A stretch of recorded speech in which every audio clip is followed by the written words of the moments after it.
I'm Jim Barry. Your official station for Super Bowl 41 is CBS 4. Today on Face the Nation from Dolphin Stadium in Miami, Florida, the Super Bowl, an American institution. When the Chicago Bears and the Indianapolis Colts meet today, it will be for the championship of professional football. But the Super Bowl has become more than just a game. Forbes magazine recently declared it the most valuable sporting event in the world, double the economic value of the second-place event, the Summer Olympics. We'll talk about the great success of the Super Bowl and the state of professional football with Roger Goodell, the new football commissioner. Then we'll turn to the game and get the thoughts of Jim Nantz of CBS Sports and two of the game's greatest quarterbacks, Bill Sims and Dan Marino. I'll have a final word on the role of sports in American life. But first, let's talk some football on Face the Nation.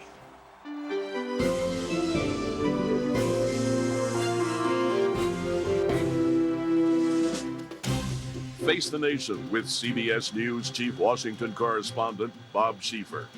And now from Dolphin Stadium, site of the Super Bowl, Bob Schieffer. And good morning again. We are at Dolphin Stadium. We had hoped to be out on the field this morning, but of all things, it rained. So we are inside and we're in the Colt cheerleader dressing room. Unfortunately, they will not arrive for about another 7 or 8 hours. But here we are, and with us the NFL Commissioner, Roger Goodell. Mr. Commissioner, thank you for being here. Joining in the questioning, my old buddy and colleague from CBS Sports, Jim Nantz. Thank you, Mr. Schieffer. Mr. Commissioner, I thank you for bringing along the Super Bowl trophy. This is the real trophy. Face the Nation has won the Super Bowl, at least for the next 20 minutes or so. Let's talk about that astonishing statistic I just cited in the opening there. The Super Bowl is the most valuable event in all of sports. And what struck me, and this is Forbes magazine that has made this comparison, they say that it is twice as valuable, has twice the economic impact of the second most valuable day in sports, and that is, of all things, the Summer Olympics. Can you put a dollar mark on this? I mean, how much of an economic impact does the Super Bowl have on America? Well, we've never looked at it beyond just America. We've only looked at it in the community where we played the Super Bowl. Mm-hmm. So South Florida, we expect, will have some kind of an economic impact in excess of $300 million this year.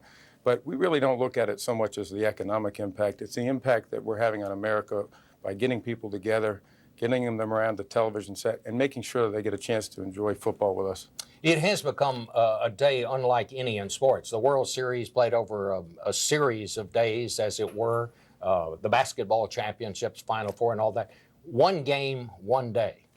Yeah, win or go home is the way we look at it, and that's true all the way through our playoffs. And I think that's what brings so much drama to NFL, because they know when they come there, the stakes are high. Teams have been working all season to try to get to this point, and it's do or die today. Jim Nantz. Good to be with you, sir. And this trophy right here today will be in the hands for the first time ever. An African-American coach will hoist the Lombardi Trophy, Lovie Smith or Tony Dungy. And for the league, it's really a wonderful time to kind of tell the story of what's happened since the early 80s, isn't it, Commissioner? Jim, it really is, because it's obviously the greatest trophy in the world from our standpoint, to see that kind of a collective achievement that these coaches are going to have today. But to see somebody hold that up that has worked so hard, and it means so much to our sport and to America, to see an African-American coach hold that up and to show that he's achieved the best in the world. And so we're proud of that. We think it's going to be a great day today. In visiting with Tony Dungy earlier this week, he made the point that when he first retired as a player, there were 14 African-American assistant coaches in the league, and now the number approaches 200. How has the league gotten to this point? Well, I think it's been a series of changes that we've made in the league that have allowed our coaches to get greater experience, get in a position where they can have the experience to make sure they're capable of going on to be great head coaches, and then giving them the opportunity. And I think what you're seeing here is that they're not just great black coaches, these are great football coaches. I want to talk to you about some of the kind of the dark side, as it were, of football, because this is this great success story that the NFL has had, and yet off the field there were 35 players, I think at the last count, that were arrested over the course of the season. obviously this is a problem. I notice even the head of the Players Union says he worries about it. He sees it as a problem. What are you going to do about it, Mr. Commissioner? Well, I think the first thing is anytime we have an incident like that, we understand our responsibility. It's not good for the sport. It's not good for our players, and we want to try to eliminate that. So we have a number of programs that we put in place that make sure that the players understand their responsibility.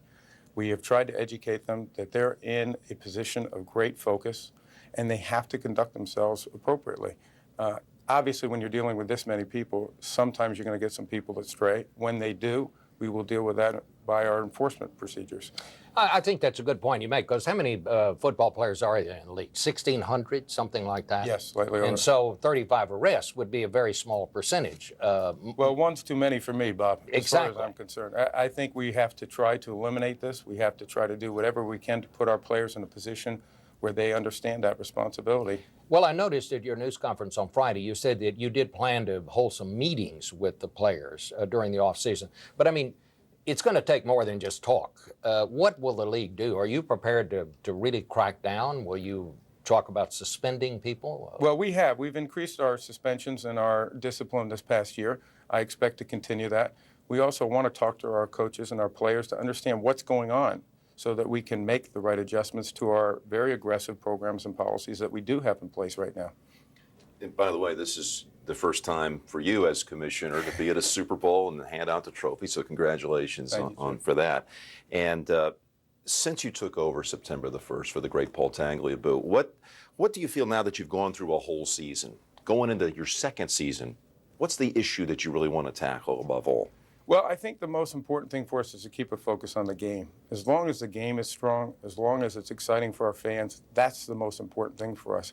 But we need to continue to make sure that the fans recognize that we're doing what we can to make sure we're presenting football in the best possible light. And that includes player conduct. That includes making sure that we deliver more football to more fans through new technology and new platforms. It was a story that came out this week. Ted Johnson, former Patriot linebacker, saying he's suffering from post-concussion syndrome, basically, a series of concussions during his playing career, and accusing now the Patriots of maybe not giving that the full attention that it deserved, and he's paying for it after his career. What will the league do with this story?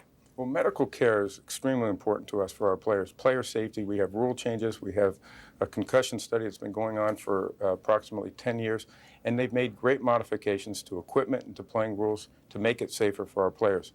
We didn't know about the Ted Johnson issue until last week or early this week. We want to look into that. We want to make sure we understand the circumstances, what may have contributed to that, and see what we can do to try to make it safer for our players. Let's talk, while we're on these kinds of subjects, let's talk a little bit about steroid policy. Are you going to have to do more than you're doing now on this? I know you're going to start trying to find a way to test for human growth hormone. Right. But just in general, I noticed, one of your star players was tested positive for steroids. He was suspended for 4 games, but now he's going to the Pro Bowl. Should they be allowed to get these postseason honors when they've been found testing positive for steroids? Well, Bob, as you know, we just made further changes in our steroid policy just last week, and we think they're great improvements. We think we are the leaders in this area, that we have a great program, and we know our responsibility in this area. There is no test for HGH, no reliable test. We are working, we are funding to try to develop that, and so we want to get an answer to that also. As it relates to the Pro Bowl, I've had good conversations with Gene about that. I believe that we'll be able to make some changes in the offseason, and that players that violate our steroid policy will not be permitted to play in the postseason games. So this would be retroactive if you penalize this particular player, but in other words, what you're saying, you don't want this to happen again in this way? I think we'll be able to make some changes in our policy so that players will not be able to make the Pro Bowl roster going forward, and they won't be able to do that because we will not permit them to be eligible. Where do you go from here, Commissioner? You're going to play an exhibition game in China this summer. You're going to play a season game, a real game in London. Are you looking to a day when the NFL will have franchises in other countries? We have tremendous interest internationally, and so we're trying to reach our fans internationally. We are doing playing the regular season games. I think will give us a chance to play over there in front of our fans. But also with the new technology that's developing, the world is getting smaller. there's more opportunities for us to be able to get more football to more fans, and we're doing that through all our new technologies. Okay, what about today? How do you see the game? What I should we hope it's a expect? great game. I'm not much on making any predictions on who wins, but we've got two great football teams and an exciting matchup. So we're looking for a great day, and I know CBS Sports will present it in a great way for us. Okay, Mr. Commissioner, we really thank you for coming Thanks, by. Bob. I'm glad to be here. Jim. Fascinating Thank you. discussion for me. And we'll be back to talk to two of the best quarterbacks in the game, Dan Marino and Phil Simms, in just a minute.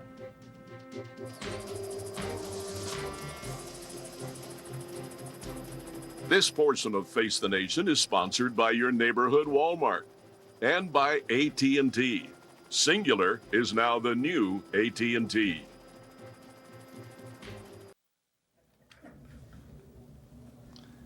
And we're back now with former Miami Dolphins quarterback Dan Marino. They call this the stadium that he built. And with former Super Bowl MVP Phil Simms, both of them now with CBS Sports. Guys, thank you very much for coming. Thank you. Glad to be here. So what is it? Is it going to be the Colt offense against the Bear defense? Is that the storyline here today? Well, I think the storyline is, it's all really what style of football you like. You know, the Bears are that grinded out. They're going to try to run the ball 40 times, play good defense, get turnovers. And then you look at Peyton Manning, no huddle, speed offense, try to fast break. So it's really kind of the style of football that you like. I personally like the style of the fast break offense and Peyton Manning and throwing the football. So I think it may be their day today, but it's going to be a good game.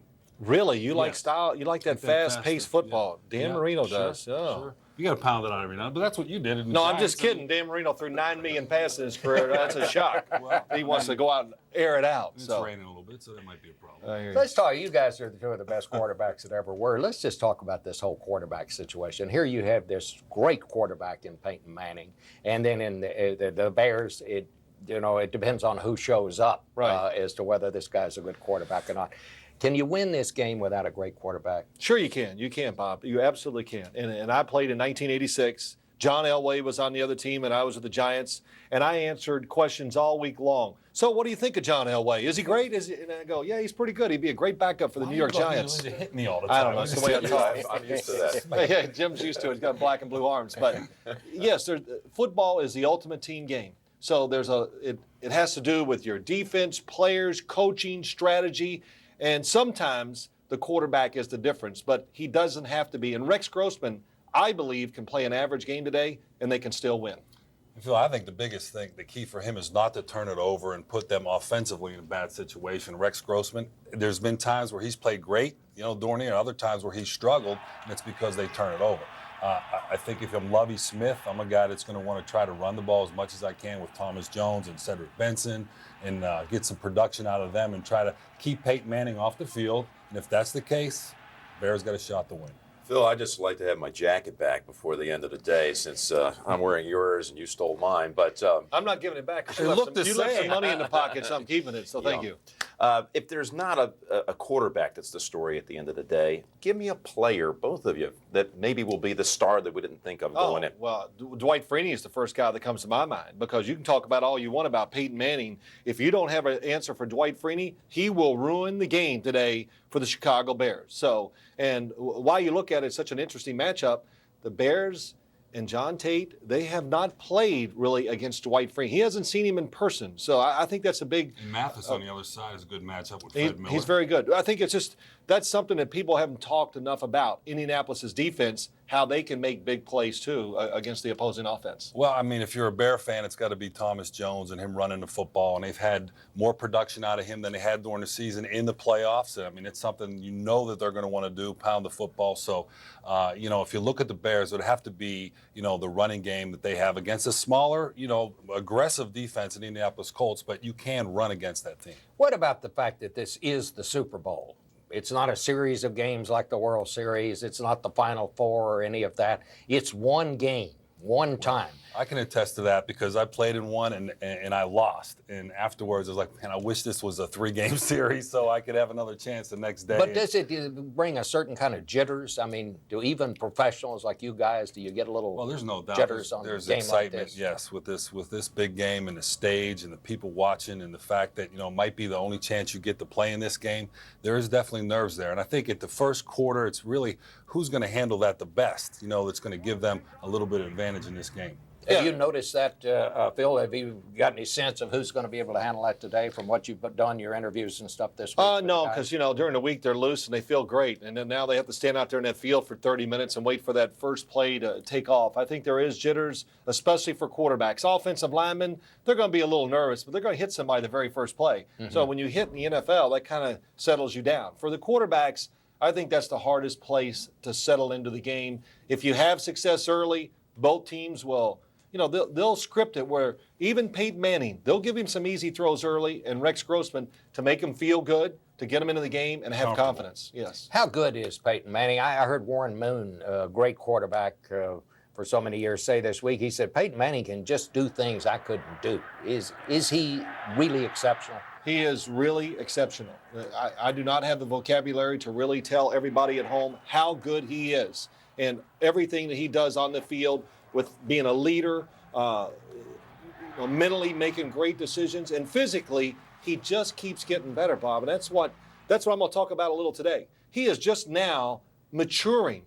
He didn't come in the league matured and physically ready to go. He keeps getting better every year physically, and mentally, he came in the league as an old man. He was ready to get it done. So I think we're going to see a long, long career from Peyton Manning. And he's pretty good he's pretty close to breaking some records set by somebody I know. Yeah, maybe eventually, if he stays healthy, if he stays healthy, which he has been. Amazing thing to me, Phil and guys, is the fact that this guy came in the league and he hasn't missed a game from day one when he came in. And if he stays healthy, he'll get all my records, that's for sure.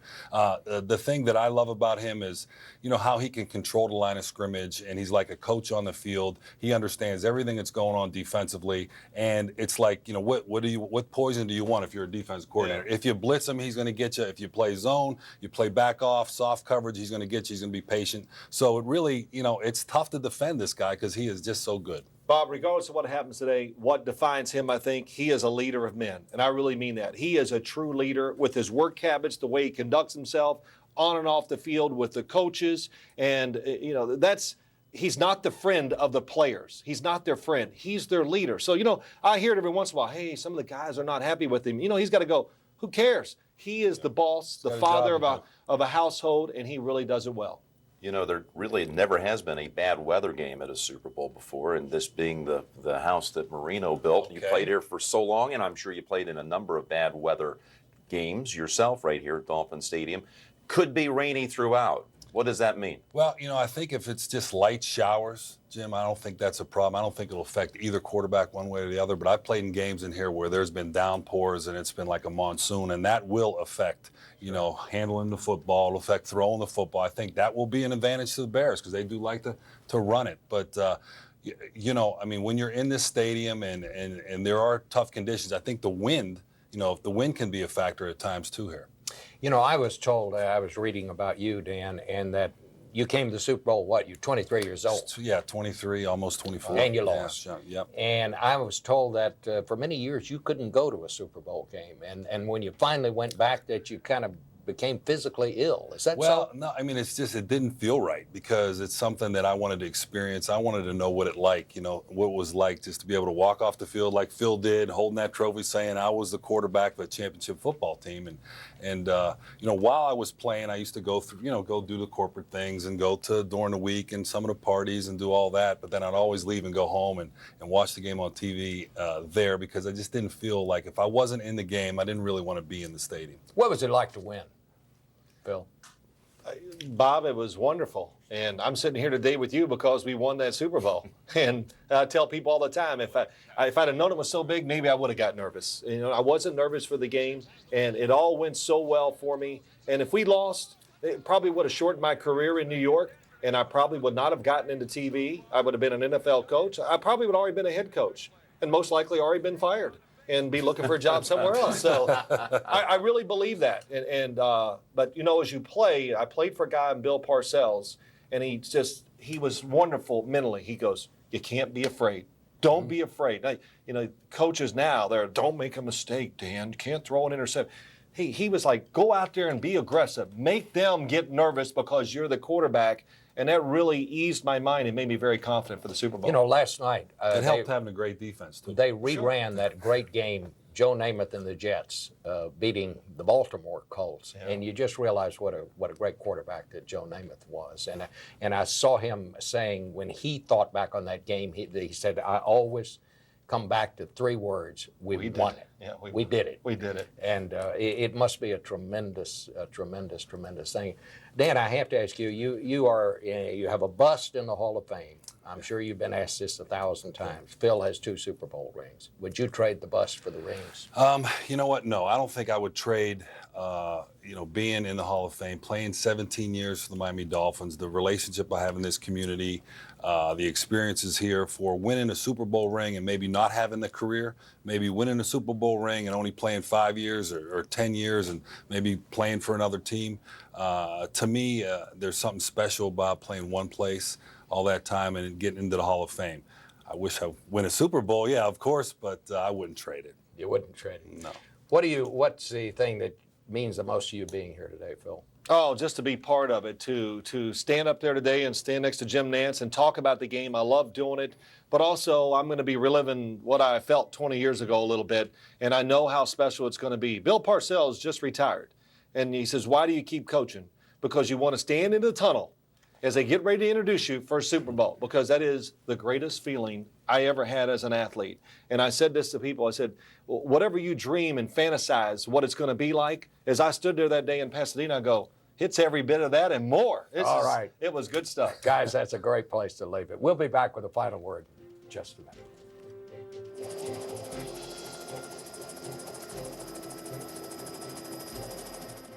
We hear so much about what's wrong with America, but there are examples of the American can-do spirit all around us. Starting tomorrow, join us for a series of special reports focusing on people taking bold steps in education, healthcare, and business. Good people doing great things on the CBS Evening News. And finally, today, news can be broken into 2 parts: what people need to know and what they may want to know. We usually concentrate on the news we believe you need to know. The Super Bowl, on the other hand, is big news that millions upon millions of Americans want to know. Since someone had to do it, we volunteered to help tell the story. Now, how is that for a high-minded excuse for being here? For sure, the Super Bowl has become an institution, as much a part of American life as the 4th of July and Thanksgiving, even a factor in the national economy. But for all of that, for all the hype, whatever happens here doesn't really matter. And to me, that's the best part. We worry, we bet the office pool, we cheer, we analyze and agonize. But in the end, nations will neither rise nor fall because of what happens here. Soldiers will not die. Disease will neither spread nor be cured.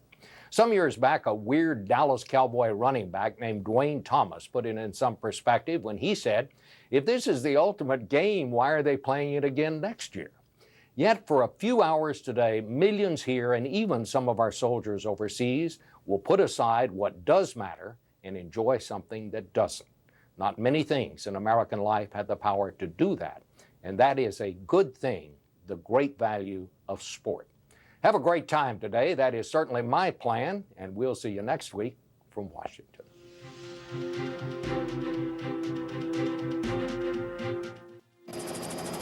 This portion of Face the Nation was sponsored by BP and by Charles Schwab. Got investments all over the place? Talk to Chuck. Charles Schwab. This broadcast was produced by CBS News, which is solely responsible for the selection of today's guests and topics. It originated in Miami, Florida, and Washington, D.C. CBS News. See it now, anytime, anywhere. This week, don't miss Katharine McPhee in a spectacular performance. And on Monday, we're live with the winners of Super Bowl 41, only on The Early Show. In 4 days, the ultimate competition, Survivor Fiji, premieres CBS Thursday.